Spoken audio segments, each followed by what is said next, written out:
Vamos falar de um assunto que, olha, mexe com todo mundo, mas que nem sempre a gente para conversar, né? Sobre essa relação que às vezes é bem complicada e até meio inconsciente entre o dinheiro e a nossa sensação de valor como pessoa.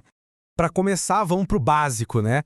Se a gente for olhar no dicionário, o dinheiro parece uma coisa super objetiva. É um meio de troca, um recurso, basicamente uma ferramenta que abre portas, que dá acesso a possibilidades.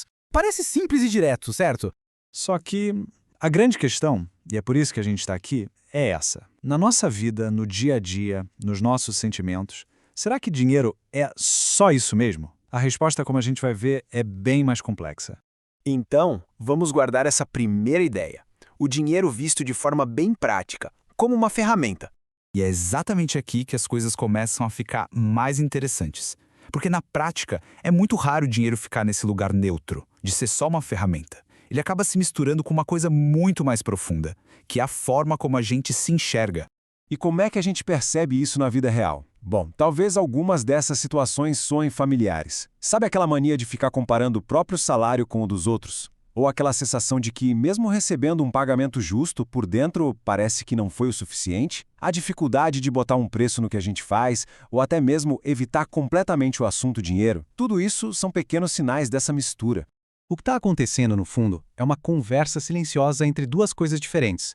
De um lado, o que a gente pode chamar de valor externo, a grana, os bens, as circunstâncias da vida. E do outro, o valor interno, a percepção sobre si, a confiança, o sentimento de capacidade. O problema todo começa quando a gente não sabe mais onde termina um e começa o outro. Agora vamos um pouco mais fundo para entender como essa mistura acontece na nossa mente. A gente precisa olhar para o símbolo que se esconde por trás do dinheiro. E olha que interessante. A gente vê aqui como o dinheiro deixa de ser só um recurso e passa a simbolizar coisas muito, mas muito humanas. Ele vira um símbolo de reconhecimento pelo nosso esforço, de segurança, de capacidade, até de pertencimento, de fazer parte de um grupo. E esse é o pulo do gato. A conversa muda completamente. Não é mais sobre o que o dinheiro pode comprar ou o que ele permite fazer. Passa a ser sobre o que ele parece dizer sobre quem uma pessoa é de verdade. Certo, mas de onde vem essa conexão tão forte? Ela não nasce do nada, né? Ela é construída, muitas vezes sem a gente perceber, por crenças que vão nos moldando.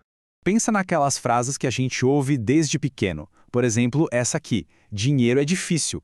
Uma ideia como essa, quando entra na cabeça, já pinta toda a nossa relação com finanças como a cor de luta, de que tudo tem que ser suado, sofrido. Aí vem outra ideia poderosa junto: preciso provar meu valor. De repente, ganhar dinheiro não é mais só sobre pagar as contas. Vira uma prova constante de que a gente é bom o suficiente, de que a gente merece. E, para completar, vem aquela pressão enorme. Não posso errar. Cada decisão sobre dinheiro fica carregada de ansiedade. Um erro não é só um erro financeiro. Vira quase uma prova de uma falha pessoal. E qual é o resultado disso tudo?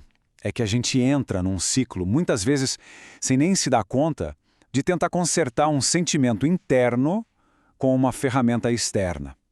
É aquela lógica de tentar ganhar mais para se sentir mais seguro, mais capaz, mais valioso. Só que aqui vem a grande virada de chave desta nossa conversa. Dinheiro é, na verdade, um reflexo de um monte de coisas. Das circunstâncias, das oportunidades que apareceram, das escolhas que foram feitas. Mas ele não é, e nunca foi, um medidor absoluto do valor de uma pessoa. Essa conexão é uma coisa que a nossa mente cria, não é uma verdade universal. Ok, já entendemos o tamanho da confusão. E agora, como é que se começa a ter uma relação mais saudável com isso tudo? Isso nos leva para a nossa parte final, um caminho de mais consciência. E olha só, o caminho não tem nenhuma fórmula mágica. É sobre prestar atenção. É um convite para a gente começar a observar como eu me sinto quando eu falo de dinheiro.